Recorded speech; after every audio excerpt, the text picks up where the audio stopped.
Hello students, I am Pinky Siwaj. Today I am going to explain the fourth and the last part of chapter 2, that is land, soil, water, natural vegetation and wildlife resource. Students, as you all know, till now we have done about the conservation and the importance of all type of natural resources. Now we are up to the how to conserve the natural vegetation and wildlife. You should open the page number 19 of your geo. I am going to start with conservation of natural vegetation and wildlife. हम अपने इस natural vegetation प्राकृतिक वनस्पति को और वन्य जीवन को कैसे कंजर्व करें. Forest are our wealth. जंगल जो हैं वो हमारी संपदा हैं, वेल्थ हैं. प्लांट्स बहुत सारा शेल्टर देते हैं एनिमल्स को एंड टुगेदर दे मेंटेन, और हमारे इकोसिस्टम को भी मेंटेन रखते हैं. चेंजेस, अब इसको सबसे बड़ा खतरा किससे है? Changes of climate. जो क्लाइमेट चेंज हो रहा है, ग्लोबल वार्मिंग हो रहा है, और हम ह्यूमन जो इंटरफेरेंस कर रहे हैं, वनों को काट रहे हैं, कंस्ट्रक्शन कर रहे हैं, ग्लोबल वार्मिंग कर रहे हैं. These can cause the loss of natural habitats of plants and animals, जिसकी वजह से प्लांट्स और एनिमल्स और ये जो हमारा नेचुरल हैबिटेट है इसका विनाश हो रहा है.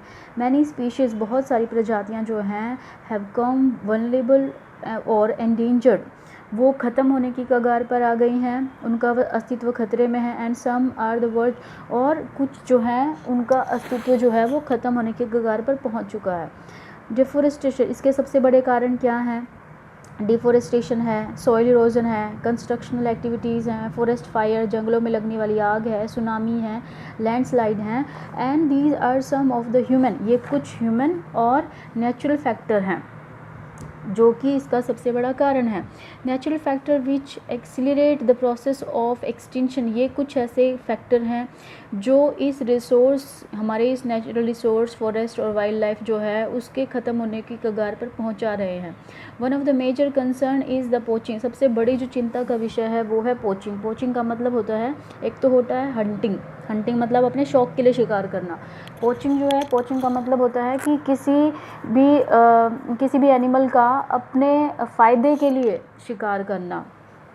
जैसे कि किसी की छाल है, किसी का कोई रेनोर्स वगैरह का जो सींग होता है, या फिर हाथी दांत होता है, इनका शिकार किया जाता है इनको बेच के इससे पैसा कमाने के लिए.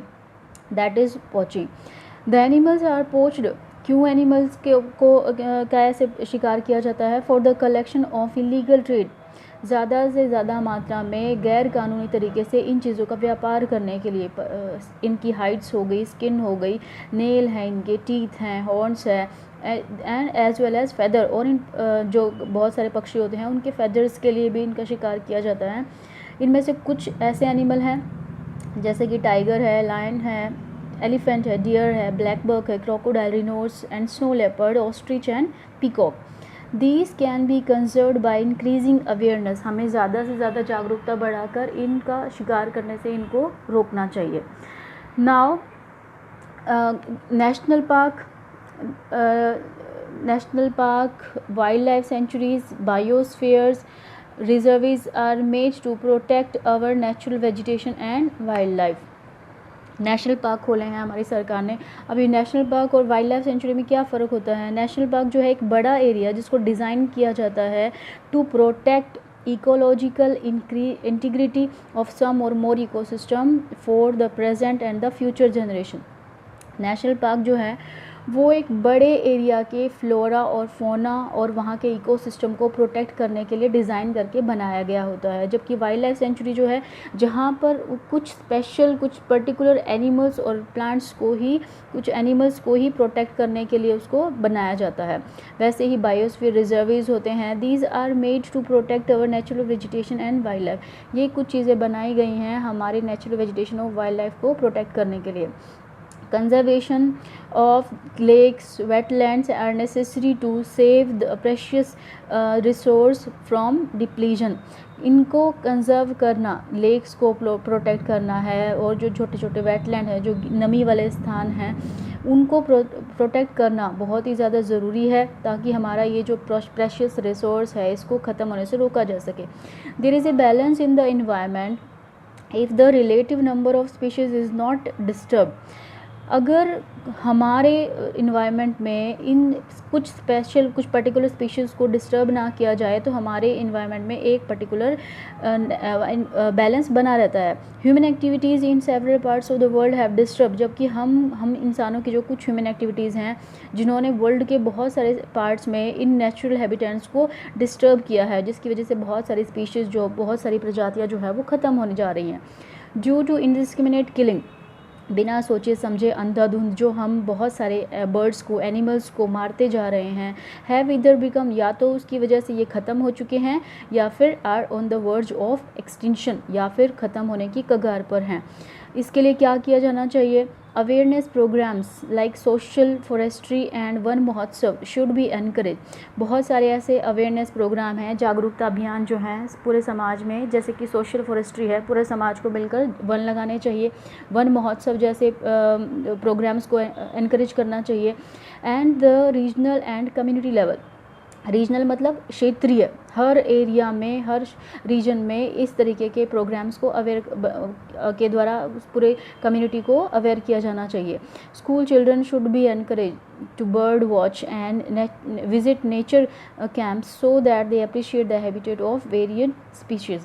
स्कूल के द्वारा भी जो बच्चे हैं उन बच्चों को एक नेचर विज़िट करवानी चाहिए, जिससे वो बच्चे हमारे इन प्राकृतिक नेचुरल हैबिटेट को देखें, समझें और उसको अप्रिशिएट करें और इसकी इम्पोर्टेंस को समझें. मैनी कंट्रीज़ हैव पास, बहुत सारे जो कंट्रीज़ हैं उन्होंने काफ़ी सारे कानूनों को पास किया है अगेंस्ट द ट्रेड. किसके खिलाफ? बहुत जो इलीगल बर्ड्स का ट्रेड होता है, एनिमल्स का ट्रेड होता है, उसके खिलाफ.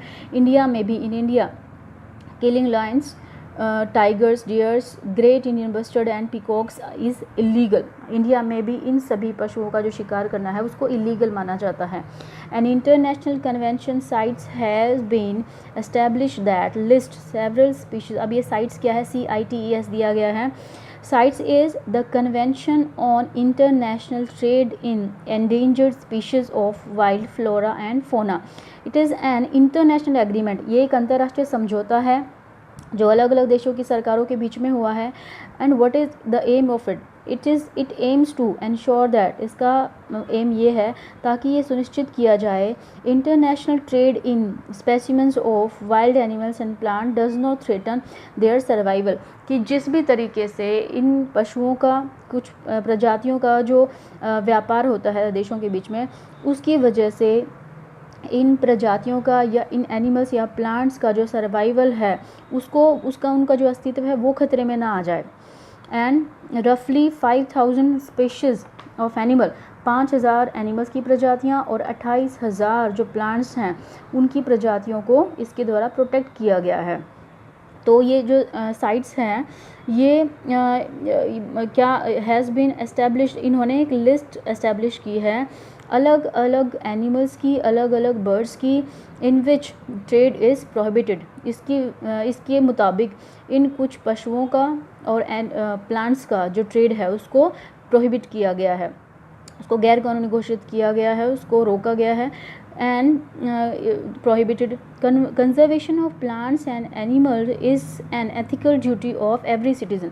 हमारे प्लांट्स की और हमारे एनिमल्स की जो प्रोटेक्शन है वो हम सबकी नैतिक जिम्मेदारी है, हम सबकी एथिकल ड्यूटी है. So we should try to conserve this natural resources. So that's it in this chapter. Students, you have to complete the textual question answers of this chapter. Okay.